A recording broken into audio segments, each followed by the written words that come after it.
Jaipur railway സ്റ്റേഷന് സമീപത്തുള്ള ഹാർദിക് പാലസിൽ തലേ ദിവസം വന്ന് താമസമാക്കിയതാണ്. ഇന്നൊരു ദിവസത്തെ യാത്രയ്ക്ക് വേണ്ടി തലേ ദിവസം തന്നെ ഒരു ടൂറിസ്റ്റ് കാർ ഏർപ്പാട് ചെയ്തിരുന്നു.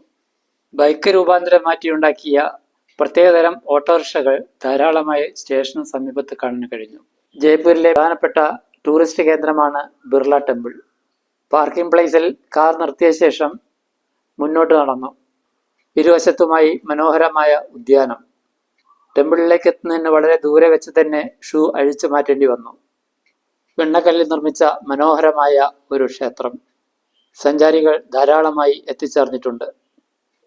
കൂടുതൽ പേരും ക്ഷേത്രത്തിന് ചുറ്റുമായി നടന്ന് ഫോട്ടോ എടുക്കുന്ന തിരക്കിലാണ്. ക്ഷേത്രത്തിൻ്റെ ഒരു വശത്തായി ഒരു ചെറിയ കുന്നും അതിന് മുകളിലായി ഒരു പഴയ കോട്ടയും. വളരെ ഭംഗിയുള്ള ഒരു പശ്ചാത്തലമായി ഇത് തോന്നിച്ചു. BM Birla foundation 1988 നിർമ്മിച്ചതാണിത്. ലക്ഷ്മി നാരായണ ക്ഷേത്രം എന്ന പേരിലും ഇതറിയപ്പെടുന്നു. വളരെ അപൂർവം പേർ മാത്രം അകത്ത് കടന്ന് പ്രാർത്ഥനയിൽ മുഴുകിയിരിക്കുന്നു. ക്ഷേത്രം ചുറ്റി നടന്ന് കണ്ട ശേഷം പാർക്കിംഗ് പ്ലേസിലേക്ക് തിരിച്ചു നടന്നു. ഡ്രൈവർക്ക് ചുറ്റും ഏതാനും പേർ കൂടിയിരിക്കുന്നു. പാർക്കിംഗ് സംബന്ധമായ എന്തോ തർക്കത്തിലാണ്. ഇത് ജൽമഹൽ എന്നറിയപ്പെടുന്ന കൊട്ടാരമാണ്. മാൻസിംഗ് തടാകത്തിൽ പൊങ്ങിക്കിടക്കുന്ന പോലെ തോന്നിക്കുന്ന ഈ ജൽമഹൽ നിർമ്മിച്ചത് മധോർ സിംഗ് ഒന്നാമനാണ്. തടാകത്തിന്റെ ജലനിരപ്പിന് താഴെ ഏതാനും നിലകൾ കൂടി ഉണ്ടെന്നാണ് അറിയാൻ കഴിയുന്നത്.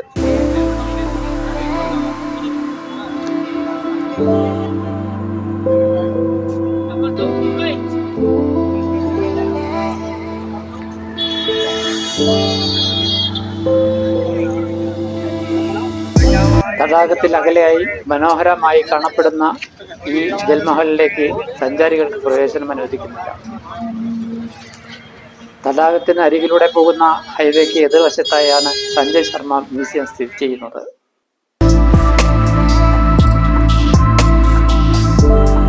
ടിക്കറ്റ് എടുത്ത് അകത്തേക്ക് കടന്നപ്പോൾ ആദ്യമായി ദൃഷ്ടിയിൽപ്പെട്ടത് ഫോട്ടോഗ്രാഫി അനുവദിക്കുന്നതല്ല എന്നുള്ള ബോർഡായിരുന്നു. വളരെ പ്രധാനപ്പെട്ട ഒരു മ്യൂസിയമായിരുന്നെങ്കിലും ഫോട്ടോഗ്രാഫി അനുവദിക്കാതിരുന്നത് വളരെ നിഷേധാത്മകമായി തോന്നി.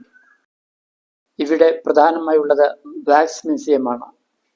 ഇതിൽ മിസ്റ്റർ ബീൻ മാത്രമാണ് അല്പം ജീവസുള്ളതായി തോന്നിയത്.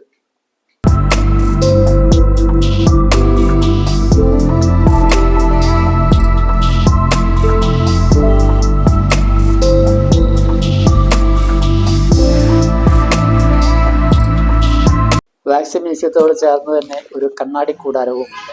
ഉള്ളിലേക്ക് കടന്നെങ്കിലും പിന്നീട് പ്രയാസമുള്ള വഴികളാണ്.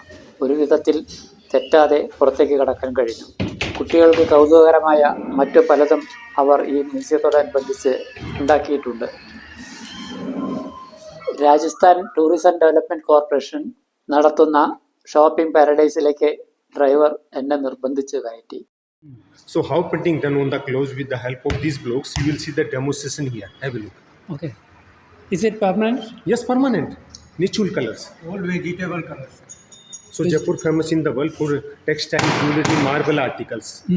So you will see the demonstration here. Then you will visit inside and you will see all the things like textile, jewelry and marble articles inside. Okay. With this background change. He will change the now background with the herbal powder. You will dip inside this cloth. You will see this is a natural red color made of herbals. This powder.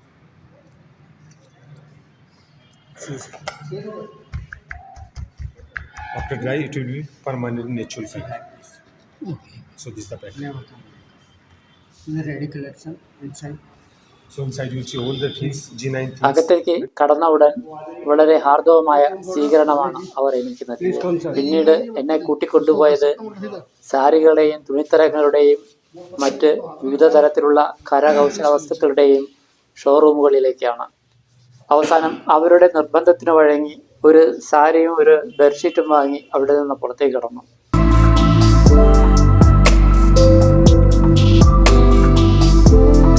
അടുത്തതായി കാണാൻ പോകുന്നത് ഗൻസ മഹൽ ആണെന്ന് driver പറഞ്ഞു. വളരെയധികം വിലമടിപ്പുള്ള മുത്തുകളുടെയും രത്നങ്ങളുടെയും വൈഡൂര്യങ്ങളുടെയും എല്ലാം ഒരു കലവറയാണ് ഗൻസ മഹൽ എന്ന് അദ്ദേഹം മുൻകൂട്ടി പറയുകയുണ്ടായി. ഗൻസ മഹലിലേക്കുള്ള എൻട്രി ഫീ 350 രൂപയാണ്. കുട്ടികളുടെ ഉല്ലാസത്തിനായി വളരെ നല്ല സജ്ജീകരണങ്ങളാണ് ഇവിടെ ഒരുക്കിയിരിക്കുന്നത്. ഒരിടത്ത് സിപ്പ് ലൈൻ.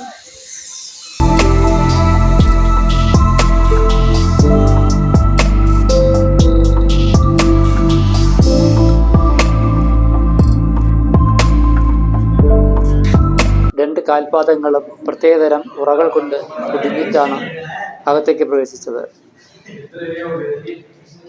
രാജസ്ഥാനിലുള്ള ചില പാറകളുടെ അംശങ്ങൾ വേർതിരിച്ചെടുത്ത് വളരെ മിനുക്കി വിലപിടിപ്പുള്ള വൈഡൂര്യങ്ങളാക്കി മാറ്റിയിരിക്കുന്നു.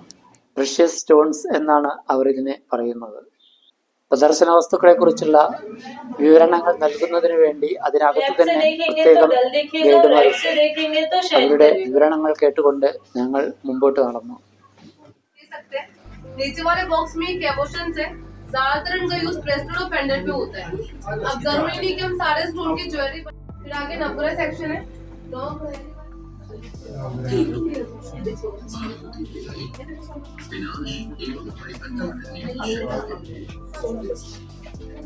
दिखाए गए हैं और उन्हीं 9 ग्रह के 9 देवता हैं. इस तरह सूर्य, चंद्र, मंगल, बुध, गुरु, शुक्र, शनि, राहु और केतु.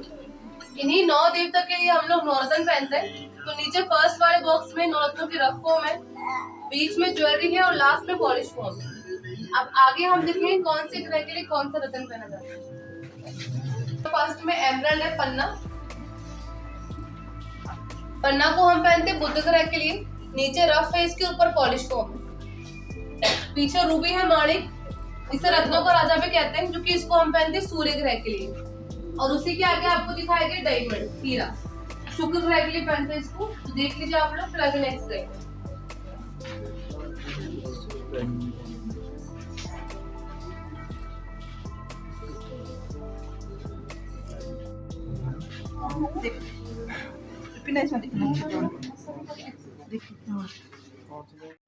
उसके बाद है एपाटाइट.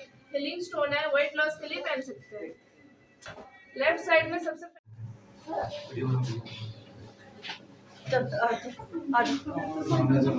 माइनिंग से ये गार्नेट है. जयपुर ज्वेलरी में अधिकतर यूज किया जाने वाला स्टोन है गार्नेट. लेफ्ट साइड में फर्स्ट बॉक्स में मैन मेड क्रिस्टल है, सोरोस.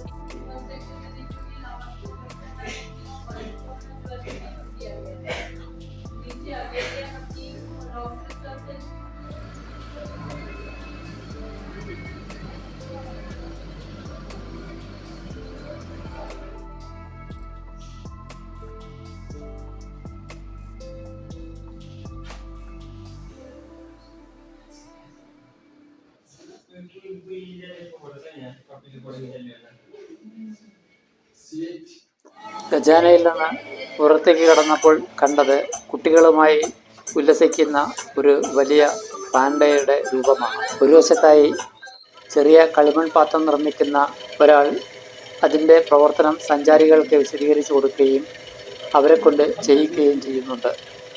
ഇത് ഒരു മജീഷ്യനാണ്. തൻ്റെ പ്രവർത്തനം കൊണ്ട് സഞ്ചാരികളെ അതിശയിപ്പിക്കുന്നതിൽ അയാൾ അത്ര വിജയിച്ചിട്ടില്ല എന്ന് കാണാം. चलो भाई 12 हुई है, देखो हम निकाल देते हैं. ये इनका नोट वापिस आ चुका है गर्मा गर्म. यही नोट है आपका सर, यही नोट है. देखो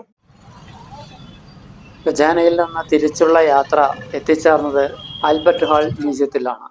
കൊട്ടാര സദൃശമായ കെട്ടിടത്തിൻ്റെ ഒരു വശത്തായിട്ടാണ് ടിക്കറ്റ് കൗണ്ടർ. ജയ്പൂരിലെ പ്രധാനപ്പെട്ട മ്യൂസിയമാണിത്. സെൻട്രൽ മ്യൂസിയം എന്നും ഇത് അറിയപ്പെടുന്നു. 1876 രാം സിംഗ് രണ്ടാമനാണ് ഇത് പണിതത്. ലണ്ടനിലെ മ്യൂസിയത്തോട് സമാനമായാണ് ഇതിൻ്റെ നിർമ്മിതി.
ഇത് ഒരു മമ്മിയാണ്. തൊട്ടടുത്ത് തന്നെ ഒരു വിശദീകരണ ഫലകവും ഉണ്ട്. വായിച്ചു നോക്കി കാര്യങ്ങൾ അവിശ്വസനീയമായി തോന്നി. ശിലാശില്പങ്ങളുടെ ഒരു നിര തന്നെ ഇതിനകത്തുണ്ട്.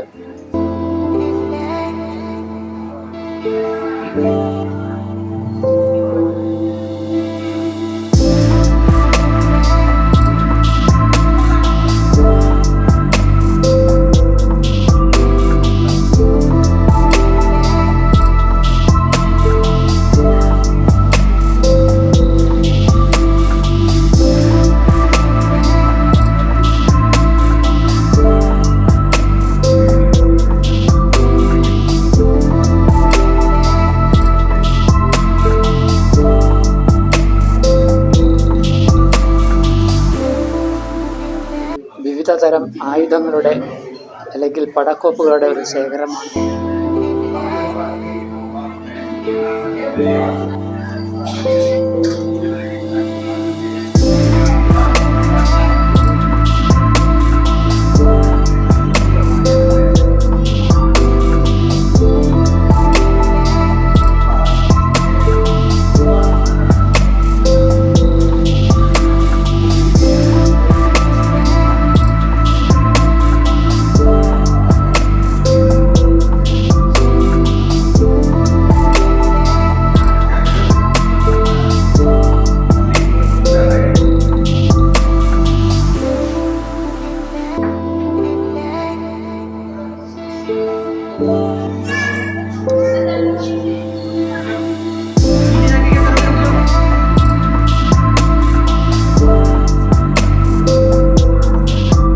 വാദ്യോപകരണങ്ങളുടെ ഒരു നിലയാണ് ഇവിടെ.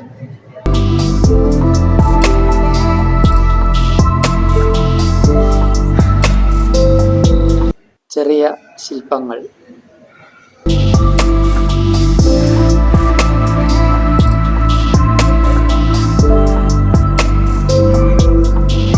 വിവിധ യോഗ പോസ്റ്ററുകളുടെ മാതൃകകൾ മ്യൂസിയത്തിൽ നിന്നും എതിർവശത്തു കൂടെ പുറത്തേക്ക് കടന്നു. വരാന്തയിൽ ഒരു ഗായക സംഘമുണ്ട്. അവരുടെ മുമ്പിൽ വിരിച്ച കമ്പളത്തിൽ നമുക്ക് ചെന്നിരിക്കാം. അവർ നമുക്ക് വേണ്ടി പാടിത്തരും. സഞ്ചാരികൾ നൽകുന്ന സംഭാവന അവർ സ്വീകരിക്കുകയും ചെയ്യും.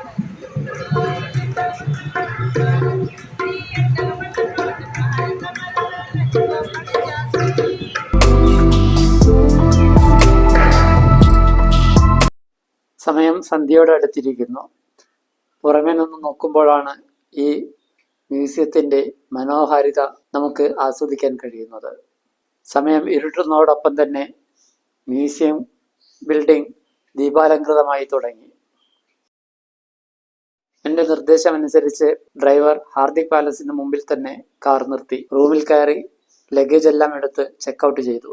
റോഡരികിൽ റൊട്ടി ഉണ്ടാക്കുന്ന പ്രത്യേക യന്ത്രമാണ്. വളരെ എളുപ്പത്തിൽ അവർ ചുട്ടെടുക്കുന്നു. ഗ്യാസ് അടുപ്പാണ്. രാത്രി ഭക്ഷണം ഇവിടെയാക്കി. റെയിൽവേ സ്റ്റേഷന് തൊട്ടടുത്ത് തന്നെയുള്ള മെട്രോ സ്റ്റേഷനിൽ നിന്നും ബസ് സ്റ്റാൻഡിലേക്ക് മെട്രോയിൽ കയറി. തൊട്ടടുത്ത സ്റ്റേഷനായതുകൊണ്ട് 10 രൂപ മാത്രമായിരുന്നു ചാർജ്. മെട്രോയ്ക്ക് 11ഓളം സ്റ്റേഷനുകൾ മാത്രം. വെടിച്ചോപ്പൽ അവസാനിക്കുന്നു. അവിടെയാണ് ഹവാമഹൽ. ബസ് സ്റ്റാൻഡിൽ നിന്നും ഒരു ടൂറിസ്റ്റ് ബസ്സിൽ 1000 രൂപ ടിക്കറ്റ് എടുത്താണ് ഉദയപൂരിലേക്കുള്ള എൻ്റെ യാത്ര ആരംഭിച്ചത്.